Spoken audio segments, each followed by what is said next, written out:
우리는 흔히 이렇게 신앙생활 하면서도 이런 착각을 가질 때가 있습니다. 뭔가 저절로 시간이 지나면 뭔가 될 수 있는 것처럼 스스로 착각할 때가 많습니다. 그러나 절대 그렇지 않습니다. 하나님이 기회를 주시고요, 그 기회를 살리는 사람은 그 은혜를 누리지만, 기회를 줬어도 살리지 못하는 사람은요, 늘 그 자리에 있어요. 그 자리란 건요, 하나님과의 관계가 끊어진 그 상황을 말씀드리는 겁니다. 하나님과의 관계가 식어지고 끊어지고 사그러들어졌어도 내 안에 영적인 경각심 없이, 기도가 잘 되지 않아도, 기도 시간에 졸아도, 기도 시간에 집중력이 없어도, 기도에 무릎을 꿇어도 잡다한 세상의 잡념들은 많아졌지만, 하나님이 내게 뭐라 말씀하시는지, 내게 어떤 마음을 주시는지, 그리고 어떤 감동과 어떤 이끄심 따라 하루를 이끌어 주시는지에 대한 기대 없이 그냥 막연한 삶을 사는 경우가 너무나 많습니다. 아니, 어쩌면 그런 특별한 하나님의 인도하심을 우리가 사는 날 동안 몇 번 경험하지 못할 수도 있습니다. 근데 이것은 당연한 것이 아니죠. 이건 당연한 게 아니에요. 말씀을 준비하면서 잠이 잘 오지 않더라고요. 네. 기도하는 가운데서 하나님 분명히 딱 한 문장을 주셨어요. 회개치 않으면 망하리라. 회개치 않으면 망하리라. 이 문장을 주셨습니다. 오늘 마지막 기회라는 제목을 가지고 말씀 나눌 건데요, 말씀 한번 보겠습니다. 누가복음 13장 6절 말씀, 7절 말씀, 우리 두 구절 먼저 한번 읽겠습니다. 누가복음 13장 6절 7절 말씀입니다.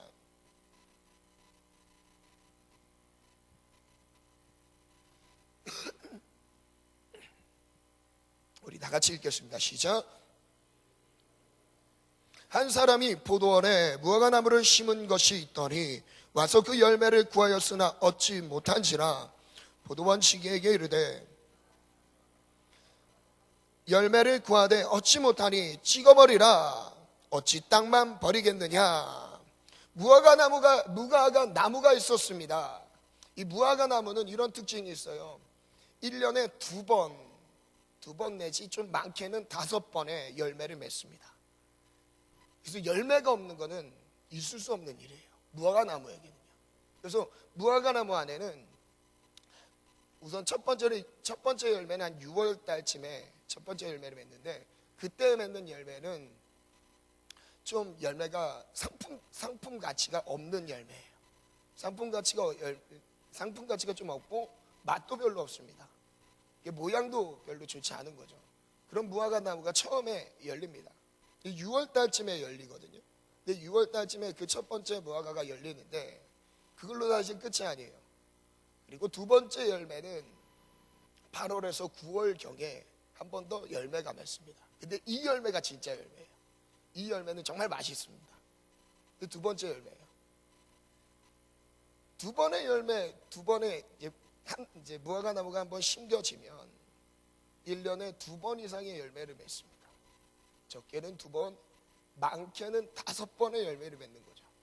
정상적인 무화과 나무예요. 근데 지금 비교에 나온 무화과 나무는 몇 년 동안 열매가 없는 거죠. 3년 동안 열매가 없습니다. 1년 지났어요. 이 무화과 나무에 열매가 맺히지 않네. 이상하네.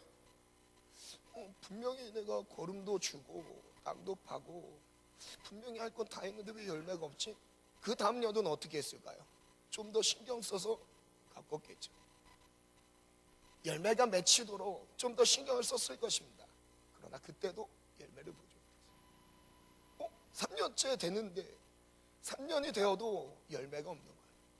잎은 있어도 열매는 없는 거예요. 정상적인 무화과 나무라면 열매를 맺혔어야 됐는데 열매가 없는 게 문제죠. 무화과 나무를 심은 이유가 뭘까요? 무화과 나무를 심은 이유가 뭐죠?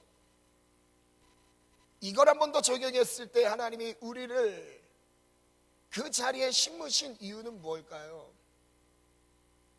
그 자리가 일터든 학업의 현장이든 때로는 교회의 직분이든 하나님이 그 자리에 심으신 이유가 뭘까요? 열매죠. 만약에 열매가 없다면 그 나무는 쓸데가 없는 겁니다. 있어도 자리만 채울 뿐이지 다른 사람이 그 자리에 있어서 열매를 맺을 수 있는 그 자리만 채울 뿐이지 문제가 심각한 겁니다. 그래서 7절에 보면요 이렇게 나와요. 무화과 나무에서 열매를 구하되 얻지 못하니. 열매가 없으면 어떻게 되는 거죠? 그 다음 이렇게 이어서 말합니다. 찍어버리리라. 찍어버리라. 어찌 땅만 버리게 하겠느냐. 그러니까 요즘에는 이런 교회 안에 이런 풍조들이 있습니다. 열매가 있으면 비정상적인 거고요, 열매가 없으면 괜찮은 거예요. 사역의 현장에도 마찬가지예요. 열매가 있잖아요. 그러면 문제가 돼요. 열매가 없이 그냥 꾸준하면 문제가 없는 것처럼 여깁니다. 하나님의 역사일까요? 그렇지 않습니다. 열매가 없는 것을 당연하게 그냥 받아들이는 시대. 내가 어떤 사역을 하든 어떤 일터에 있든 그리고 무슨 학업의 현장에서 있든지 그 현장에서 만약에 열매가 없다면 여러분 문제가 있는 겁니다. 그 열매의 내용이 정말 여러 가지가 될 수 있습니다. 근데 오늘은 좀 더 구체적인 그 열매에 대해서 나눌 겁니다. 열매가 없다면 지금 하나님과 나와의 관계가 문제가 있다는 것을 지금 보여주고 있는 거예요. 왜냐하면 요한복음 15장엔 분명히 말씀했어요. 너희가 내 안에 거하고 내 말이 너희 안에 거하면 그냥 열매는 저절로 맺혀진대요. 저절로 주님이 내가 열매를 맺으려고 하지 않아도 그냥 열매는 따라오게 되어 있습니다. 근데 주님 안에 없으니까 열매가 없는 겁니다. 그리고 내 안에 하나님의 말씀이 없으니까 열매가 없는 거예요. 무서운 일입니다. 무서운 일. 근데 지금 교회 안에서조차 이제 열매가 없어도 괜찮아, 수고했지, 인본주의적인 것으로 그냥 사람 위로해주는 사람에 맞춰진 그것이 복음인 양 둔갑해서 우리에게 지금 우리 귀에 들려지고 있습니다. 열매가 없으면 망합니다. 저를 따라하겠습니다. 열매가 없으면 망합니다. 열매가 없으면 찍힙니다. 열매가 없으면 불에 던져집니다. 올해 한 해를 한번 생각해 보세요.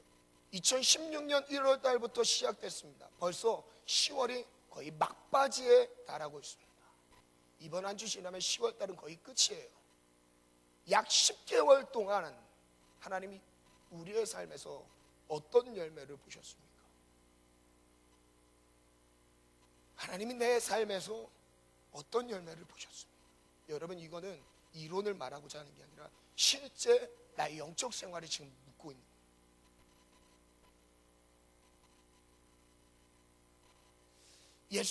예수님도요, 지금 제 이론을 말씀드리는 게 아닙니다. 예수님도요, 열매 없는 부분에 대해서는요 용납하신 적이 없어요.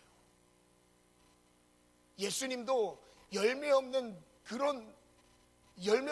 사람들이나 열매 없는 상황들이나 비유로라도 강하게 말씀하시죠. 누가복음 3장에 한번 말씀 보겠습니다. 3장 7절은요, 한번 띄워주시겠어요? 한번 볼게요. 3장 7절부터 한번 보겠습니다. 14절까지 한번 읽겠습니다. 시작. 독사의 자식들아, 누가 너희에게 일러 장차 올 진노를 피하라 하더냐? 그러므로 회개에 합당한 열매를 맺고 속으로 아르바람이 우리 조상이라 말하지 말라. 내가 너희에게 이르노니 하나님이 능히 이 돌들로도 아브라함의 자손이 되게 하시리라. 이미 도끼가 나무 뿌리에 놓였으니 좋은 열매를 맺지 아니하는 나무마다 지켜 불에 던져지리라. 잠깐만 여기서 잠깐 끊을게요. 지금 요한에게 세례를 받으러 오는 많은 무리들이 있었습니다. 근데 이 무리에 대해서 여기 누가복음 3장에는 무리라고 일컬었지만 마태복음 3장에는 좀 더 자세하게 말해요. 세례를 받기 위해, 침례를 받기 위해 나오는 바리새인들과 사두개인이라고 합니다. 그들을 향해서 뭐라고 하냐면 독사의 자식들이라고 말해요. 독사의 자식이라는 의미가 뭐죠? 뱀들의 새끼인 거예요. 독이 가득한, 뱀들 중에서도 독이 가득한 자식들이라는 거죠. 누구의 자식이란 말이죠? 마귀의 자식이라는 얘기예요. 이 마귀의 자식들아. 그러면서 대칭돼요. 대칭. 뭐로 대칭되면 스스로는 아브라함의 자손이라고 생각하는 아브라함의 자손과, 요한이 말하고 있는데 요한이 말하는 것이 아니죠. 그 전에 뭐라고 하면 성령이 감동돼서, 성령이 요한에게 임해서, 여호와의 하나님의 말씀이 요한에게 임해서 하신 말씀이었습니다. 즉 요한이 한 말이 아니라 누가 한 말이죠? 하나님이 하신 말씀이었어요. 하나님이 그들에게 책망하셨던 내용이에요. 이 독사의 자식들아. 하나님은 독사의 자식이라고 말하는데 지금 스스로는 아브라함의 자손이라고 착각하고 있습니다. 하나님의 말씀대로 어려서부터 철저하게 훈련받고 그대로 살아갔던 그 전통적인 신앙의 틀 안에 갇혀있던 것 때문에 스스로 아브라함의 자손이라고 생각했지, 자기가 죄에 팔려서 죄의 종으로 매여있는 영적인 실체를 드러낼 생각을 하지 못했던 겁니다. 어쩌면 우리가 이런 오류에 빠질 수도 있어요. 왜냐하면 우리는 로마서 10장에 나오죠. 우리가 입으로 신에서 믿음으로, 입으로 신하고 마음으로 믿어 의에 이르고 입으로 신하여 구원에 이른다. 이 말씀을 악용해서요, 예수를 믿는다는 그 한 번의 결단과, 그리고 내가 지금 예수를 믿고 있다라는 이념적인 내 생각의 개념이 정리되어 있어서 예수의 십자가를 믿고 그 믿음을 내가 지금 인정했다라는 그 이론적인 것으로 실제적으로 그 믿음으로 나타나는 열매에 대해서, 반드시 따라야 되는 열매에 대해서 간과할 때가 너무나 많아요. 근데 믿음은 곧 뭐냐면요, 열매를 나타내는 거예요. 믿음은 곧 열매가 없는 믿음은 없습니다. 열매가 없는 믿음은 없습니다. 저를 따르겠습니다. 열매가 없는 믿음은 없다. 믿음은 없다. 사두개인들과 바리새인들이 왜 요한으로부터 세례를 받기 위해 나왔을까요? 왜 나왔을까요? 근데 요한이 세례를 준 이유에 대해서 말하고 있어요. 죄사함을 얻게 하려고 세례를 준대요. 죄사함을 얻게 하려고 세례를 준대요. 바리새인들과 사두개인들이 나왔습니다. 왜 나왔죠? 정말 죄사함을 받기 위해서 막 나왔을까요? 나는 죄인입니다 이러면서 나왔을까요? 지금 겉과 속이 다른 그들의 행동들 때문에 지금 지적하고 있는 겁니다. 지금 예배에 나오고 있지만 내 스스로 나 정말 죄인입니다, 주님의 십자가의 공로가 아니면 나 살 수 없어요, 이 처절한 고백 앞으로, 이 고백으로 나의 영혼을 끌고 나오는 그런 신앙이 아니었어요. 그냥 나는 믿음의 사람이니까 예배를 드리고 있다. 믿음의 사람이니까 나는 여기서 지금 예배 드려야 된다.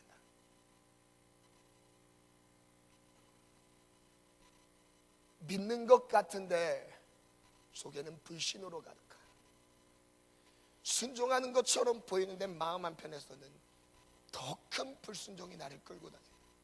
여러분, 이건요 내가 하려고 해서 바뀌어지는 것이 아닙니다. 영적인 문제, 영적인 문제입니다.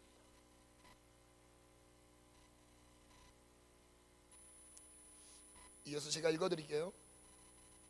무리가 물어 이르되, 그러면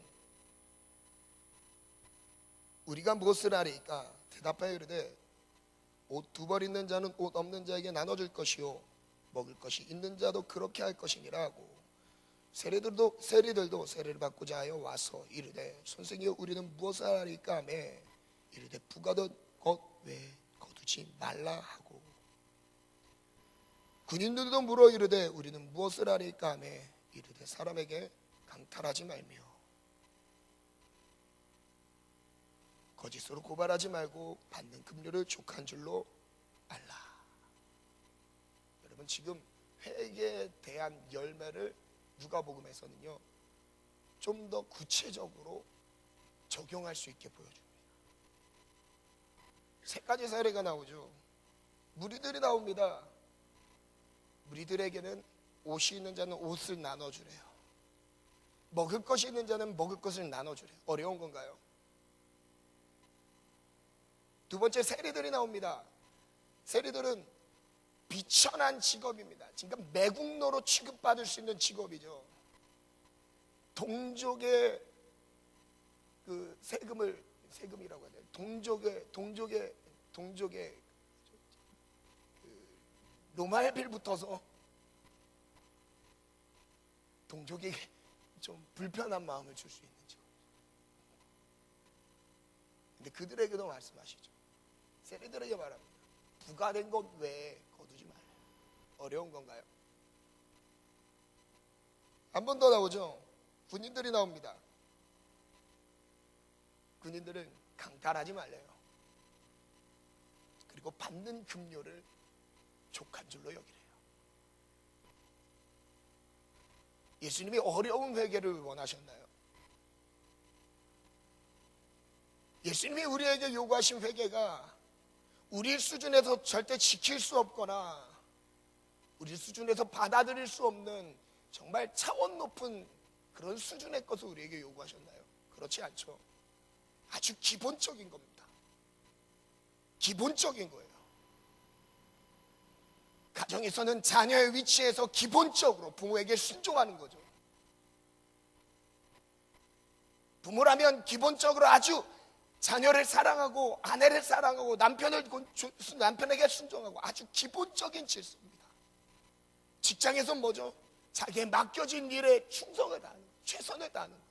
학교에서는 뭐죠? 주어진 학습의 시간에 뭐죠? 집중하면서 최선을 다하는 거죠. 수준 높은 것을 요구하지 않으셨어요. 세리들에게 갑자기 가서 세금 걷지 말고 넌 가서 정말 더 어려운 일을 해라.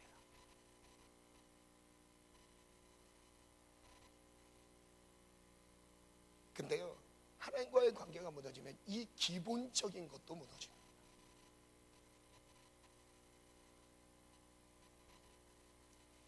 본문으로 다시 한번 넘어가서요. 누가복음 13장 8절 9절 이제 다시 한번 이어서 읽겠습니다. 지금 3년 동안 열매가 없어서 그것을 찍어버리라 이렇게 말씀하셨고요. 그 다음에 포도원 지기의 대답입니다. 8절 9절 읽겠습니다. 시작.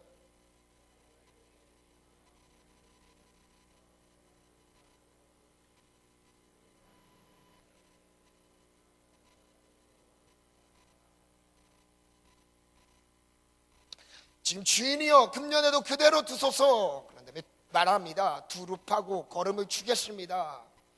그러니까 열매를 맺을 수 있도록 더 환경을 만들어 볼게요. 이렇게 말하죠.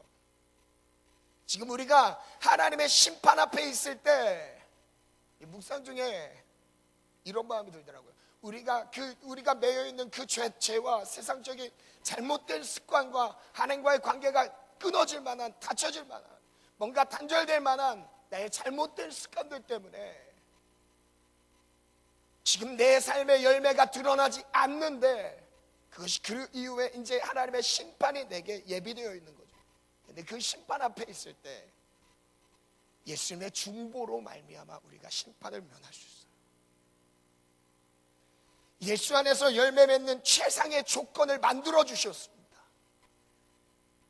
예수님께서 우리에게 열매를 맺을 수 있도록 최상의 조건을 만들어줬어요. 걸음을 주고 땅을 파면서 지금 무화과나무에게 주는 이 열심처럼 우리의 삶에서 열매 맺지 못하는 우리를 보시고 열매를 맺을 수 있도록 최상의 상황들을 만들어주고 계세요. 그게 바로 예수 그리스도의 십자가입니다. 그러나 예수님의 이 생명이 우리 안에 있음에도 불구하고 누리지 못한다면요, 예수님의 생명이 지금 내가 내 안에 있는, 지금 내 안에 있지 밖에 있는 게 아닙니다. 내 안에 있음에도 불구하고 열매가 맺혀지지 않는 삶이라면요, 지금 그거에 대한 비유예요. 기회는 지금 마지막 기회입니다. 예수를 통해 주신 기회가 마지막 기회라는 거예요. 예수님을 통해 주시는 은혜가 우리를 새롭게 하지 못한다면요, 여러분, 그 이후에 우리에게 어떤 은혜가 준비됐겠습니까? 어떤 은혜로 우리에게 찾아와야 되겠습니까? 마지막 기회는요, 예수님이 우리를 위해 십자가에 죽으신 그 은혜와 사랑밖에 없습니다. 이것마저도 우리 안에 생명력으로 역사함을 놓친다면요, 그럼 우리는 어디에서 생명을 얻겠어요? 아주 최상의 조건이죠. 이미 예수님은 십자가에서 사단을 박멸하셨어요. 밟아 이기셨습니다. 다 이기셨어요. 이겼는데도 지고 있다면, 여러분, 예수님이 이긴 사건이 예수님만의 사건이 아니죠. 예수님의 부활, 예수님의 생명의 부활로 사단을 이미 감금하셨습니다. 그런데도 지금 묶여있다면, 그런데도 아직 죄 가운데 머물러 있다면 지금 뭐가 문제죠? 최상의 조건을 줬음에도 불구하고 열매를 맺지 못한 우리의 삶입니다. 다 줬어요. 예수님으로서, 하나님으로서 할 수 있는 모든 것들을 다 쏟아주셨습니다. 지금 이 비유에서 거름을 주고 땅을 파는 것처럼 3년을 기다렸는데 열매가 없었어요. 한 번만 더 기다려주세요. 그 이후에 다시 한 번만 더 기회 주시고, 그 이후에 열매가 없다면 찍어 버려주세요. 내 최선을 다하죠. 걸음을 줍니다. 땅을 팝니다. 근데 이 비유에 대한 내용이 뭐를 말하고자 하는 게 사실 더 중요한 겁니다. 그 부분을 한번 이야기 나누겠습니다. 한번 볼게요. 6절 첫 번째 부분 제가 읽어만 드리겠습니다. 이에 이 비유로 말씀하시되, 그럼 그 전에 이 비유를 말씀하신 이유가 있는 거죠. 그러니까 13장 1절부터 5절까지의 내용이 지금 핵심입니다. 한번 읽어드릴게요. 13장 1절 보겠습니다. 1절부터 한번 볼게요. 그때 마침 두어 사람이 와서 빌라도가 어떤 갈릴리 사람들의 피를 그들의 제물에서 끈 일로 예수께 아뢰니, 이게 첫 번째 문제였고요. 두 번째 문제는요, 4절이죠. 또 실로암에서 망대가 무너져 치어 죽은 18사람이 예루살렘에 거한 다른 사람보다 죄가 더한 줄 아느냐. 지금 두 가지 사건이 나옵니다. 첫 번째는요, 갈릴리 순례자들이 있었습니다. 그 순례자들이 예루살렘 성전에서 제사를 드리려고, 제물을 드리려고 예루살렘 성전에 들어가서 제물을 드리는데 총독 빌라도에게 학살을 당했던 사건이 있었어요. 총독 빌라도에게 학살을 당하면서 죽게 되죠. 두 번째 사건은요, 실로암 망대가 무너졌습니다. 성벽이 무너졌어요. 그래서 그 망대에 치여서 18명이 죽었습니다. 그 사건을 알으면서 예수님한테 그러죠. 이 사람들의 죄가 많아서 이런 재앙을 당한 거 아닙니까? 그때 예수님이 말씀하십니다. 그러니까 이 당시는 그거였어요. 어떤 재앙을 당하게 되면 인과응보의 사상 가운데서 뭔가 원인이 있으면 결과가 따르는 거죠. 그러니까 내가 지금 재앙을 당한 이유는 죄 때문이다, 이 상황이에요. 이런 사상이 그들의 신앙 안에 있었습니다. 그래서 문둥병자는 뭐죠? 저주받을 사람. 왜? 죄 때문에 걸린 거예요. 근데 예수님은 뭐라고 말씀하셨을까요? 한번 읽어볼게요. 2절 제가 읽어드릴게요. 대답하여 이르시되 너희는 이 갈릴리 사람들이 이같이 해받음으로 다른 모든 갈릴리 사람보다 죄가 더한 줄 아느냐. 첫 번째 나오죠. 4절은 다 같이 읽겠습니다. 4절 읽겠습니다. 시작.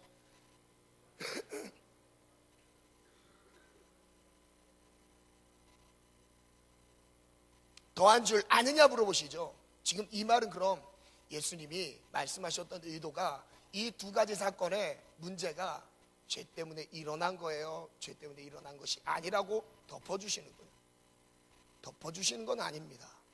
너희들도 이와 같이 망하리라 말씀하셨던 건요, 역시 죄로 인해 망했던 걸 말씀하셨고, 그 뒤에 우리도 역시 별반 다를 게 없다는 것을 말씀하신 거예요. 말씀을 정리하겠습니다.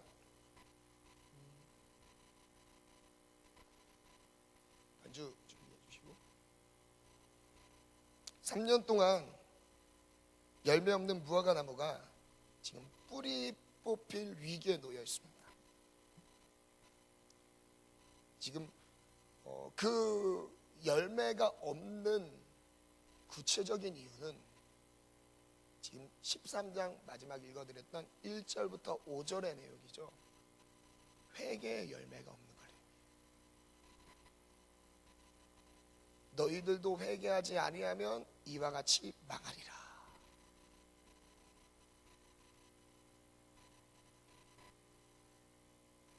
그 뒤에 비유로 말씀하셨던 3년 동안 기다려도 열매가 없는 내용은 지금 회개의 열매가 없는 것에 대해서 비유로 말씀하신 거예요.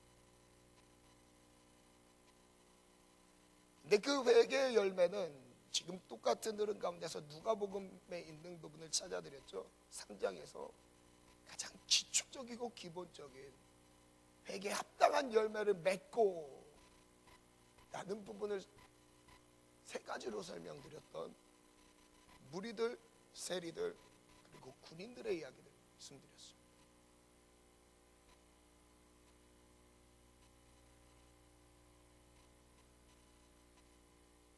지금은 진리를 들을 수 있는 기회가 있는 거죠. 주의 보좌로 나갈 때 지금은 진리를 들을 수 있는 기회가 있습니다. 마지막 요한복음 15장 말씀 한번 읽고 멈추면서 한번 기도하겠습니다. 요한복음 15장 1절부터 7절입니다. 한번 띄워주셔요. 네, 나왔네요. 나는 참 포도나무여 내 아버지는 농부라. 2절부터 다 같이 읽겠습니다. 시작. 더 있어 열매를 맺지 아니하는 가지는 아버지께서 그것을 제거해 버리시고. 잠깐만요. 열매를 맺지 않는 가지는 제거해 버리신대요. 그리고 무른 열매를 맺는 가지는 더 열매를 맺게 하려 하여 그것을 깨끗하게 하시느니라. 3절 읽겠습니다. 시작. 이미 깨끗하여졌으니 내 안에 거하라. 나도 너희 안에 거하리라. 가지가 포도나무에 붙어있지 아니하면 스스로 열매를 맺을 수 없음같이 너희도 내 안에 있지 아니하면 그러하리라.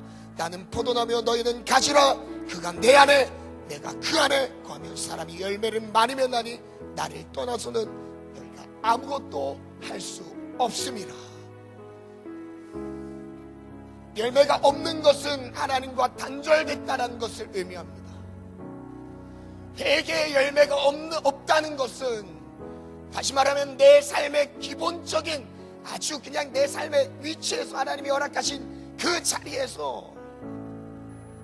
자리에 마땅한 삶을 살지 못하는 그 자체가 결국 뭐냐면요, 타락한 우리의 모습을 보여주는 것이죠. 거창한 게 아니에요. 아주 고차원적인 것을 주님이 요구하셨던 것이 절대 아닙니다. 주님과의 관계가 무너지면요, 내가 해야 될 기본적인 것들이 무너지기 시작해요. 하나님의 공급을 받지 못합니다. 생명의 공급자가 없어졌어요. 나에게 공급해 주시는 그 생명에 뭘로 조달해 주? 내가 어디로부터 공급받는지 공급의 원천이 끊어졌습니다. 죄가 우리를 다스리죠. 죄의 공급자는 누구죠? 마귀입니다. 마귀의 공급은 끊임없이 너무나 익숙하게 너무나 자연스럽게 받아들이죠. 근데 하나님이 주시는 공급, 말씀과 기도를 통해서 우리에게 주시는 공급에 대해서는 너무나 생소해요. 하나님이 내게 어떻게 말씀하시는지, 그리고 내게 어떤 감동을 주시는지 여기에 귀 기울일 생각을 하지 않습니다. 여러분, 하루를 냉정하게 한번 생각해 보세요. 24시간에 사람들과의 대화하는 시간이 많습니까? 하나님과 대화하는 시간이 많습니까? 물론 저도 마찬가지입니다. 저도 이 질문을 피해갈 수 없습니다. 저도 마찬가지예요. 우리 한번 까놓고 한번 이야기해보죠. 하나님과 대화하면서 하나님의 음성 앞에 순종하면서 주님의 뜻에 따라가며 반응하는 시간이 더 많습니까? 내 생각과 내 마음대로, 내 충동대로, 그리고 사람들과의 대화 가운데서 그 사람의 대화가, 그 대화의 내용이 하나님의 음성인 양 너무 순조롭게 받아들이면서 거부감 없이 살아가는 것이 너무 많습니다. 여러분, 여기서 영적인 사람과 육적인 사람이 갈라지는 거예요. 영적인 사람과 육적인 사람이 갈라져. 마지막 기회는 예수님의 십자가로 주셨습니다. 지금도 우리에게 말씀하셨습니다. 3년이 지나도 열매가 없었지만 걸음을 주고 땅을 팝니다. 열매를 맺을 수 있는 최상의 조건을 만들어 주셨습니다. 열매를 맺을 수 있는 모든 생명의 근원을 우리에게 주셨습니다. 그 은혜를 십자가로 주셨습니다. 아멘. 오늘 이 말씀을 붙잡고 하시면서 한번 기도하겠습니다. 하나님 우리에게 오늘 이 허락해 주신 이 기회와 은혜가 살아나게 하시고 하나님의 음성을 들으며 하나님의 생명을 공급받으며 살아가는 매일의 삶이 되게 도와주옵소서. 하나님과의 끊어진 관계를 회복시켜 주옵소서. 이 시간 주여 삼창 기도합니다. 주여